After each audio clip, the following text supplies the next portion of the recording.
दुर्योधन के पास वो सभी है जिसे संसार में सबसे बड़ी शक्ति कहा जा सकता है, पितामह भीष्म। उनसे बड़ा पराक्रमी कोई नहीं। गुरु द्रोणाचार्य, उनसे बड़ा युद्ध नीतिज्ञ कोई नहीं। महारथी कर्ण भी दुर्योधन के ही पक्ष में है।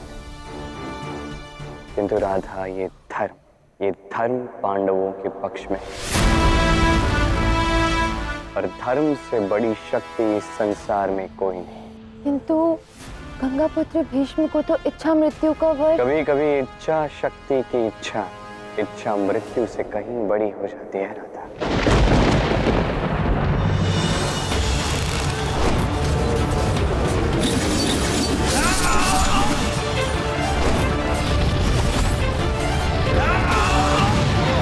चाहे भीष्म कितनी भी रुद्र क्यों ना, संतुलन बन रहा है राधा।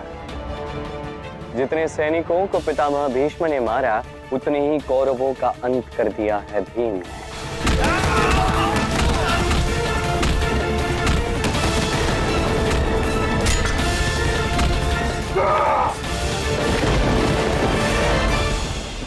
मौन क्यों हो संजय? क्या हुआ?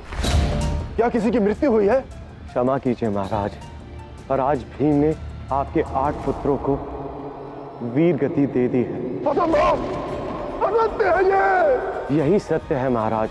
युद्ध का यज्ञ बलि लेता ही है, अपनों की भी और शत्रुओं की भी।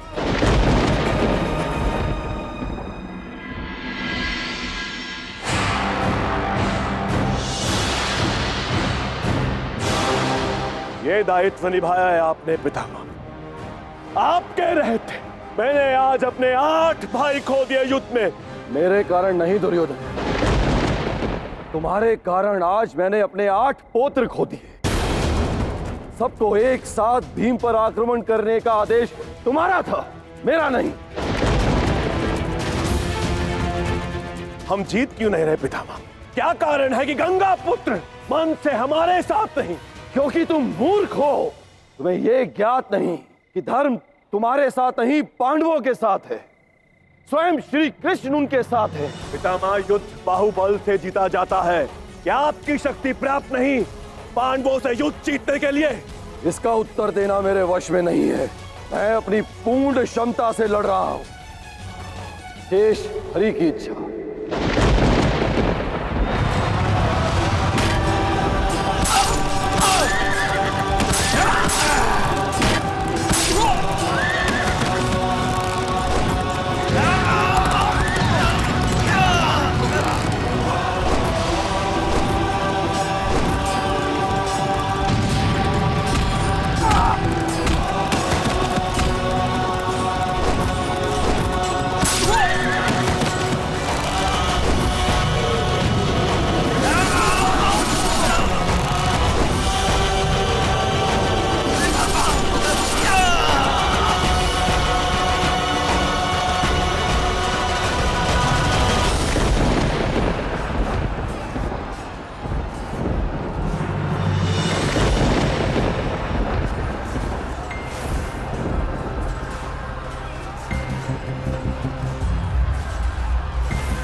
आत्मा तक को वृद्धत्व और थकान घेर लेगी, मैं तब आऊंगी तुम्हारी मृत्यु बनकर।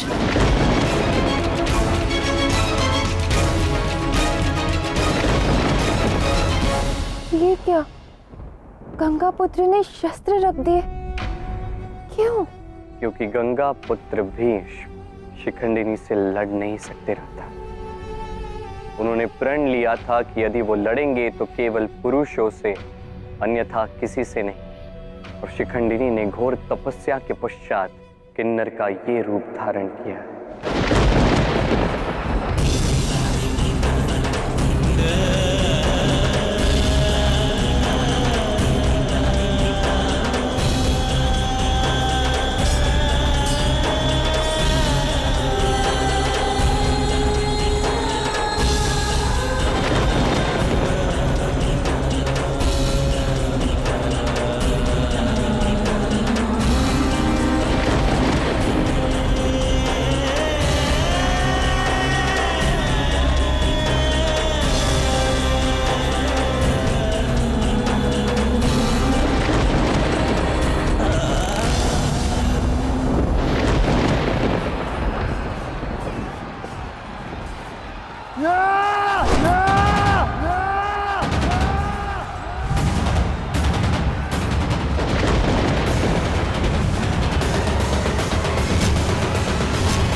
कितना भी रुद्र क्यों ना, कितना भी पराक्रमी क्यों ना हो, ये नियति हर एक का अंत करती ही है नाथा। और आज गंगा पुत्र भीष्म के अंत का कारण उन्हीं की सोच बनी। यही सीख है नाथा, समय के साथ सोच बदलनी चाहिए। जिस व्यक्ति की सोच समय के साथ नहीं बदली, उस व्यक्ति की सोच उसे केवल पतन की ओर ले जाती है।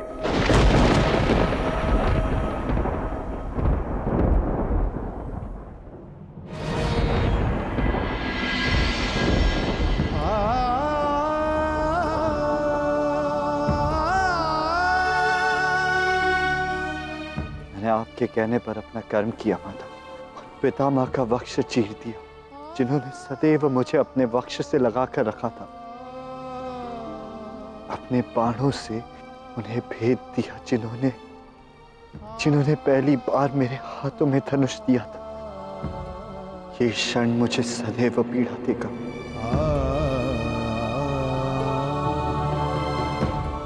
नियति का ये नियम है, जो पिता पुत्र को जन्म देता है वही पुत्र उसका कपाल भंग करता है। मैं भली भांति जानता हूँ भीष्म पितामह आप सबके लिए क्या थे। मुझे ज्ञात है उन्हें भूषाई देखकर आप सबको दुख अवश्य हुआ हो। तो स्मरण रखना, ये युद्ध है, धर्म युद्ध। स्मरण रखना, भीष्म पितामह का पतन किसी वृद्ध व्यक्ति का पतन नहीं है, तुम्हारे पितामह का पतन नहीं है। ये एक पुरानी सोच का पतन, एक खोखली प्रतिज्ञा का पतन, और अब एक नई सोच जन्म लेगी। गंगा पुत्र भीष्म का पतन ये नींव बनेगा जिस पर भविष्य की एक सुंदर अत्यंत भव्य इमारत बनेगी। अब चाहे जो कुछ भी हो जाए, भावुक नहीं होना है, क्योंकि अब महाभारत का ये युद्ध और भी अधिक भयानक होगा, और भी अधिक अनैतिक होगा। क्योंकि ऐसे कई सारे लोग थे जो गंगा पुत्र भीष्म के भय के कारण, सम्मान के कारण, उनके पराक्रम के कारण रुके हुए थे, पर अब उनके पतन के पश्चात वो सारी सीमाएं तोड़ कर आएंगे। और सबसे बड़ी बात, अब वो आएगा जो गंगा पुत्र भीष्म के आज्ञा के कारण रुका हुआ था। अब वो इस युद्ध में भाग लेने आ रहा है। कौन माता? राधे, कवच कुंडलधारी, तुम्हारा चिर प्रतिद्वंदी अंगराज कर।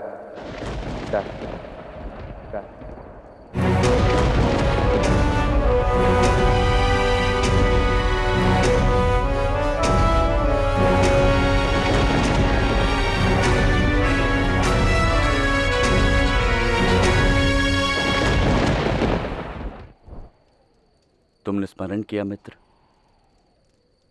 हाँ मित्रकर्ण, सबसे बड़ी शक्ति का स्मरण सबसे विकट समय पर किया जाता है। तुम्हारी बरसों पुरानी इच्छा पूर्ण होने जा रही है। धनुष उठाने के लिए सज हो जाओ। पितामह भीष्म भूषाई हो गए हैं मित्रकर्ण। ज्ञात हुआ मुझे, शुभ नहीं है ये। इससे अशुभ तो कुछ और भी है मित्रकर्ण। महाबली भीष्म के गिरते ही सेना का मनोबल भी गिर गया। वो पांडव पितामह भीष्म को बल से न हरा पाए तो उन्होंने छल से हराया उन्हें। अब मेरी सारी आशाएं तुमसे है मित्रगण। तुम्हारे पराक्रम से ही मेरी विजय निर्भर है। गंगा पुत्र भीष्म का पतन हुआ है, किंतु मेरे मित्र की आशा और इच्छा का पतन ये राधे नहीं होने देगा। अर्जुन का शीश काटकर तुम्हारे शीश पर हस्तिनापुर का मुकुट देखना चाहता हूं मैं, और यही मेरे जीवन का लक्ष्य है। मेरा विश्वास करो मित्र, कल सुबह पांडवों के अंत का आरंभ होगा। मैं जब भी कर्ण को देखती हूँ ऐसा प्रतीत होता है कि सभी योद्धाओं में से सबसे उज्जवल चरित्र इसी का है। अनासक्त है पर कर्मठ है, जो किया है अपने बल से किया है। सबसे शुद्ध व्यक्तित्व का स्वामी है, विजय का उचित अधिकारी है ना कृष्ण? 100% सत्य कहा राधे। कर्ण जैसा कोई भी नहीं है। कर्ण इतना महान है कि उसे जो चाहिए उसे वो मिलना चाहिए। जीत भी, बस वो एक भूल कर बैठा है राधा, अनुचित पक्ष का साथ दे बैठा है। अनुचित पक्ष में है, किंतु उसके मन में अधर्म तो नहीं है ना। तुम धर्म की ओर हो, पर कर्ण तुम्हारे विरुद्ध खड़ा है, किंतु उसके पीछे भी तो कोई ना कोई कारण है ना। जैसे जन्म लेते ही तुम अपने माता पिता से बिछड़े थे, उसी प्रकार वो भी बिछड़ा। जीवन में जन्म देने वाली माँ का प्रेम तक नहीं पाया है उसने। उसे तो ज्ञात भी नहीं है कि उसकी धमनियों में किसका लहू बह रहा है। तभी तो भटका ना कृष्ण, और भटकने वाले को मार्ग दिखाते हैं, दंड नहीं देते। तुम ही तो कहते हो कर्ण के साथ कुछ भी अनुचित नहीं होने देना कृष्ण। उचित कहाँ राधे, नियति यदि कर्म का फल देती है तो अवसर भी देती है, और यही अवसर मिलेगा अब कर्ण को। किंतु उससे पूर्व किसी और को मार दिखाने का समय आ गया है राधा। किसे?